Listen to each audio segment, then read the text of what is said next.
warahmatullahi wabarakatuh. Yang terhormat Pak Salahuddin selaku mentor, yang saya hormati Bapak Ibu guru, rekan-rekan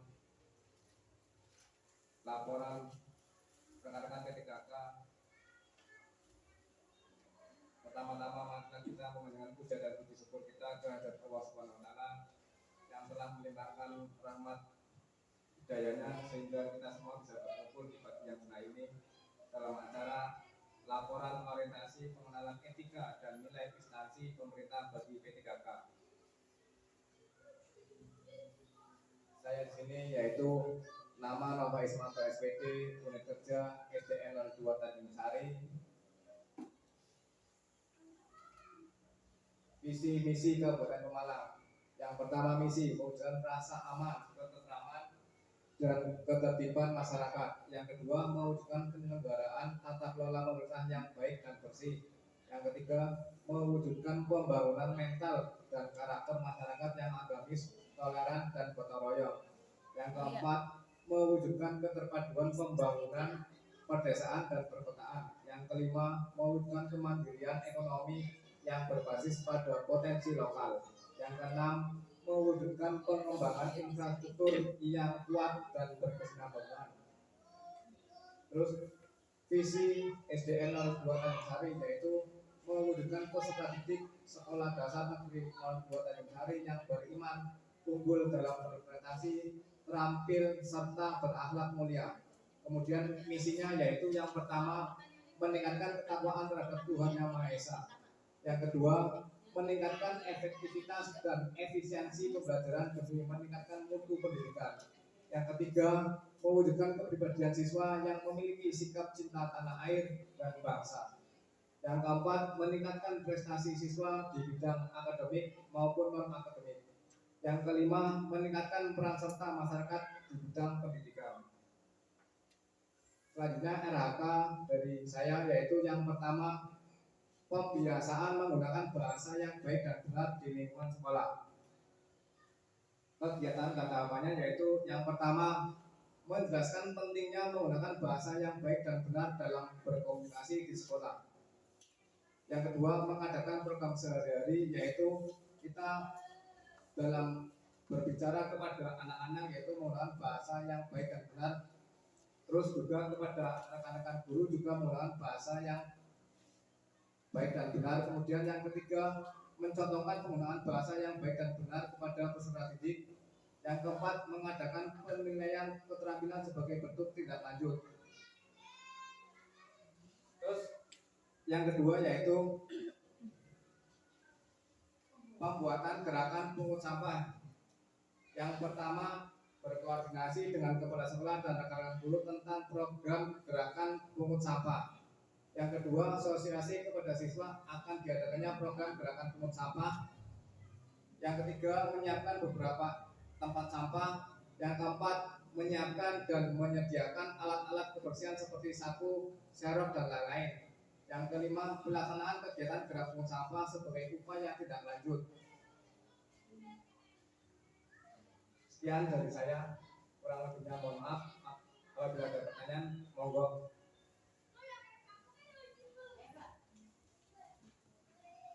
Ya, Bu Mustafa, Bu Mustafa, Bu Rumaida.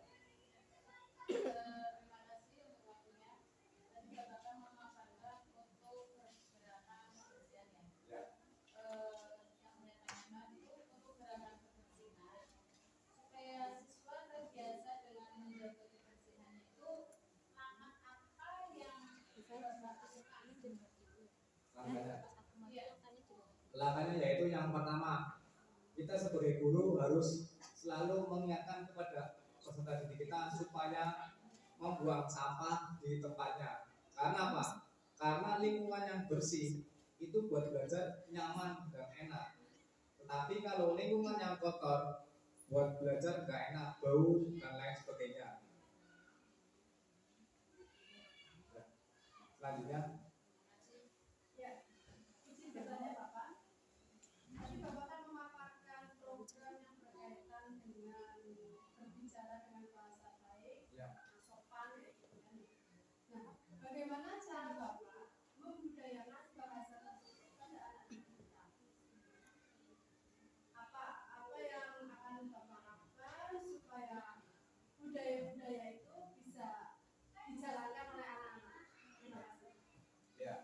untuk membiasakan atau membudayakan cara yang baik dan benar, terutama itu pada siswa ya. Kita sebagai guru yaitu harus membiasakan atau melatih siswa kita berbicara yang baik dan benar. Terutama kita berbicara kepada rekan kita sesama guru, yaitu harus menggunakan bahasa yang baik dan benar. Ya, apalagi kalau kita sedang mengajar harus menggunakan bahasa yang baik dan benar. Supaya apa? Supaya anak didik kita terbiasa menggunakan bahasa yang baik dan benar.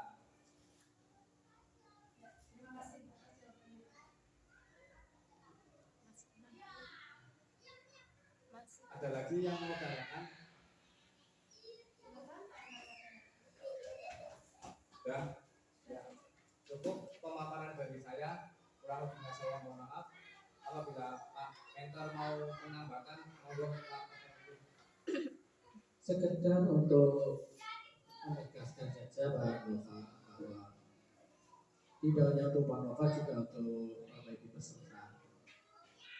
Memang penggunaan bahasa ini harus kita perhatikan karena di dalam dunia pendidikan kadang anak-anak menggunakan bahasa-bahasa yang prokem. Nah ini yang harus dihindari.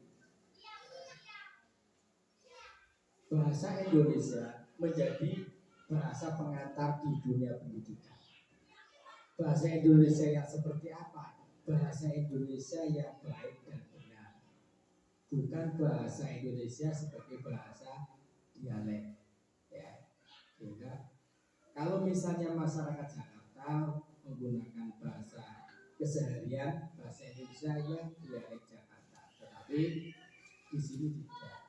Mestinya di dunia pendidikan sebagai bahasa pengantar maka harus bahasa Indonesia yang baik dan benar yang sesuai dengan ejaan yang berlaku di Indonesia. Ini harus dibiasakan. Terlebih jika anak ada di dalam kelas dan lingkungan sekolah. Tidak menggunakan bahasa-bahasa selain bahasa Indonesia. Itu baiknya seperti ini.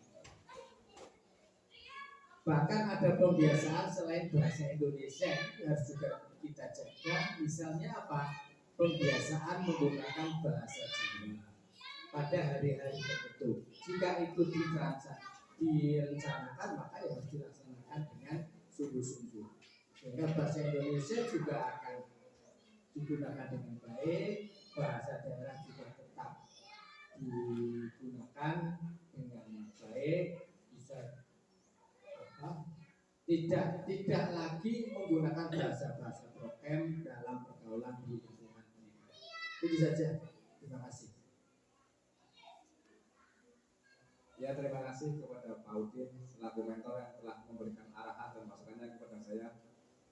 Sekian dari saya pemaparannya, kurang lebihnya saya mohon maaf. Billahi taufiq wal hidayah. Wassalamualaikum warahmatullahi wabarakatuh. Waalaikumsalam.